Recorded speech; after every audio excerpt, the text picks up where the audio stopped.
We all wear masks.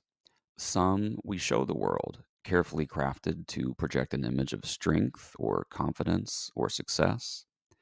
But the most dangerous masks are those we wear to hide from ourselves, those woven from self deception. Self deception is a subtle art, a way of whispering comforting lies to ourselves until we believe them, even when reality paints a starkly different picture. While untrue, we tell ourselves these lies for a reason. They protect us from uncomfortable truths, from the harsh glare of our own shortcomings. These internal narratives, however flawed, offer a buffer against the vulnerability of being wrong, of failing, of not measuring up to our own expectations or the perceived expectations of others. But these lies, however comforting in the short term, come at a cost. They distort our perception of reality, leading us to make decisions that ultimately harm us in the long run. History provides us with stark examples of the dangers of self deception. The Roman Emperor Nero, infamous for his cruelty and tyranny, serves as a chilling illustration. Blinded by his belief in his own artistic genius, Nero surrounded himself with sycophants who fueled his delusions.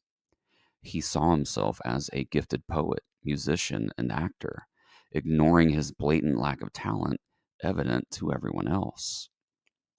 This self deception, nurtured by his enablers, had catastrophic consequences which culminated in his own death.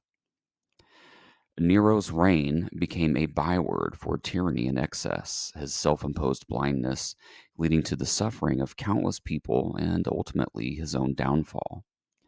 Nero's story, which we will likely expand upon in an upcoming video here, highlights a universal truth for all of us.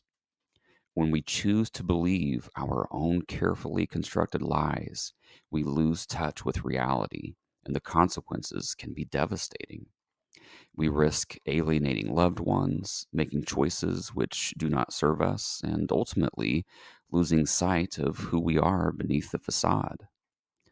So, why do we engage in self deception? The answer lies in our unconscious urge to protect our egos. The ego craves what it deems a positive self image, and the notion of facing our flaws can feel threatening.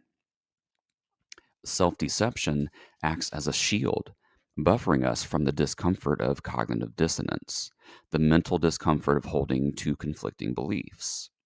For example, we might believe we are kind and compassionate people, yet if we find ourselves gossiping about a friend or turning a blind eye to someone in need, this can create internal conflict. Instead of facing our actions, we may rationalize them by telling ourselves, everyone gossips, or that person wouldn't have wanted my help anyway. These justifications, while seemingly harmless, chip away at our integrity and prevent us from genuine growth. The more we indulge in self deception, the more we disconnect from our authentic selves, hindering our ability to form meaningful connections and live life authentically. Unfortunately, self deception isn't confined to history books or grand narratives of emperors. We see it play out in our everyday lives in subtle but pervasive ways.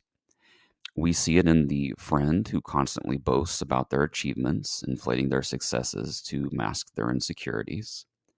We see it in the workaholic who prioritizes career over relationships, convincing themselves they're too busy for love or connection, when in reality they're terrified of vulnerability. We even see it in the seemingly harmless act of scrolling through social media, comparing ourselves to carefully curated highlight reels, and feeling inadequate as a result.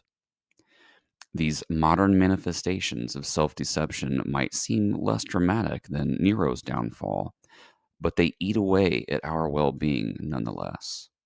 They keep us stuck in cycles of self sabotage, preventing us from forming genuine connections, pursuing our passions, and living our lives authentically.